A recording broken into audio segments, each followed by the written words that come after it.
Ohayo gozaimasu. That means good morning in Japanese. And welcome to a new series, Ninja Den, how to defend against an armed assailant with a street weapon. Last time we talked about a club. Remember, the importance about a club is the watchwords is sidestep and strike, posture and strike. As soon as they commit themselves, as soon as they swing with the club, it's down, right? Remember, they're open. You can take them out. You can take them out.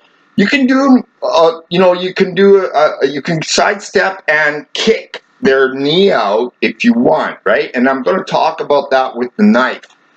The knife, we can do the same thing, okay? Somebody's got a knife, okay?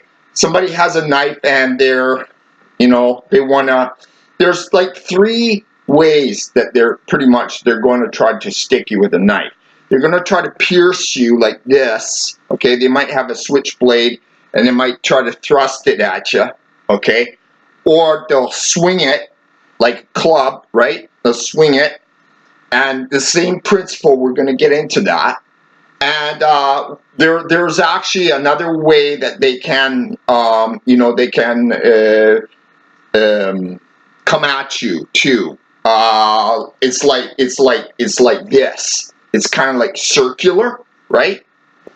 And some of these people have practiced to be circular with a knife. Okay, they're like this, right? So it's a little bit trickier. The watchword here with a knife is stay the fuck away from the blade. You have to, pardon my language, but I want to make it very clear that if this blade sticks you in a vital organ, you'll bleed out and you'll die, right? So you need to stay away from the blade, which means posturing over to their blind side. So if they're coming in on you on the right side, you posture over to their left. You strike on their left, on the blind side, on the side opposite the weapon. Okay, so that way you're staying away from the blade. Okay, so step one, posture. Step one, posture. Very important. It's vital, actually. It's vital. But don't posture. Make sure that you don't make the mistake to posture over to the side that they have the knife, because then you're still there. You're still vulnerable. You can still get stuck. You can still get slashed. You can still get stabbed. Okay.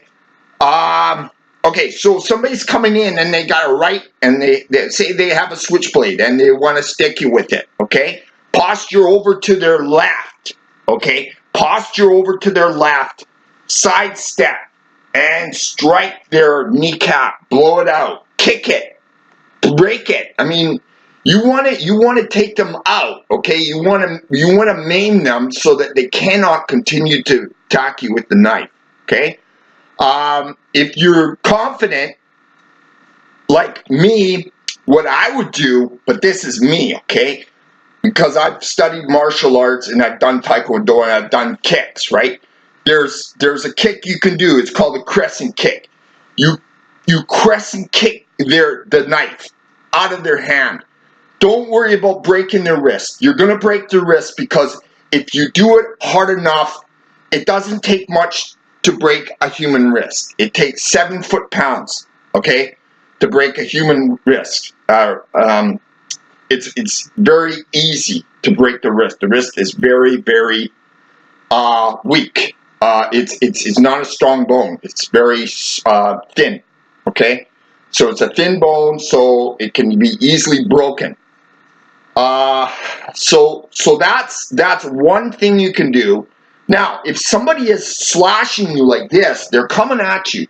Be very careful. Don't sidestep. Don't sidestep when they're like this. Okay, they're coming in on you. Back up. Make sure that you have the distance between you and the swing.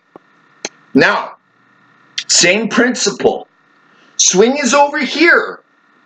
Okay, they've swung. Now what do? You take them out. You kicked him in the ribs. You punched him in the ribs. You know what? You can strike their kneecap from the top, which will actually break their leg. Hit their kneecap right on top with a kick. Okay? You do not have to go high with a kick. A higher kick is a little bit more risk that you'll lose your balance, especially if your balance is not that good, right? But another thing you can do is when they go like this, right? You can actually could come in and strike them in the neck, right? Strike them in the neck, and at the same time, when you strike them in the neck, strike them here. Okay? So you strike one strike here and one strike there. Okay?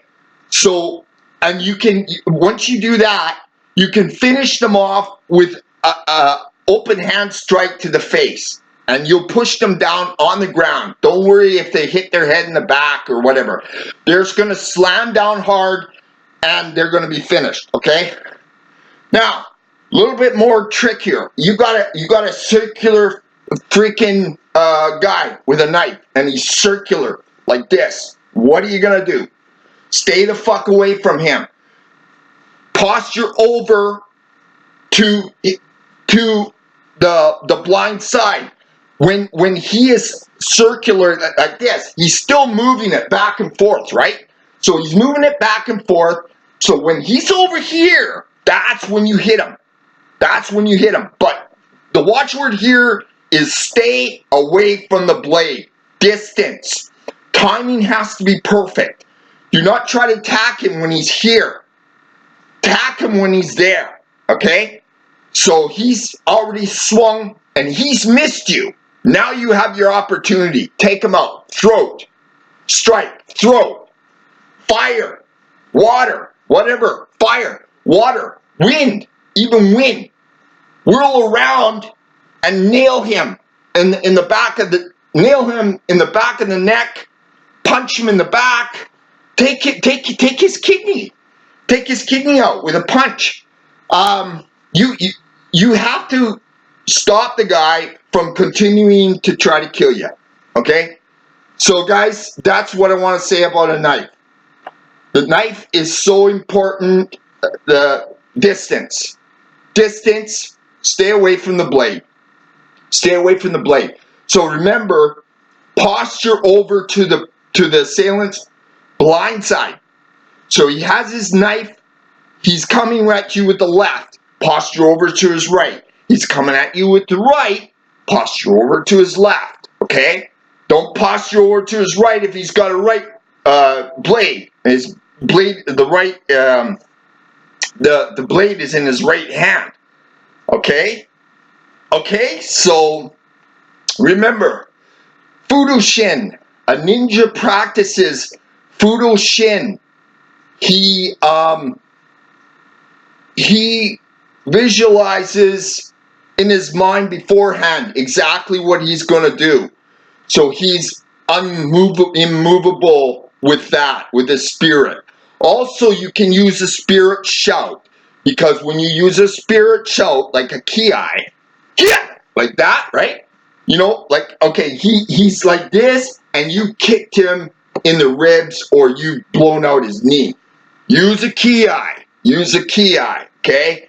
Spirit shout. When you use a spirit shout, you may be able to activate your hara and get way more power, okay? So that's all I want to instruct with you today. I hope you've learned the importance with the knife. The distance is really the most important thing. But remember, prepare your mind ahead of time. Timing has to be bang on. You have to wait until there's an opening. Don't attack the person when he's got the knife here. Attack the person like when he's out, when he's swung past you. Then you attack him. Okay? All right. Good day. Sayonara. Do subscribe to my channel. And next next episode, we'll be dealing with a gun and breaking down a gun and how to deal with a gun and what to do and what not to do. It's crucial. You must do the right things, because if you do one wrong thing, you're dead. You're dead. All you have to do is pull the trigger, and if your body is in the way, you're shot. You're shot, and you know that means death, right? So it's very important that one thing I do want to talk about is next time is don't even try to deal with a gun unless you've actually come into close quarters that you can actually you're close enough that you can see the person's eyes. Okay, so we'll deal with that next time, and you have a great day. Happy Sunday to you. Sayonara.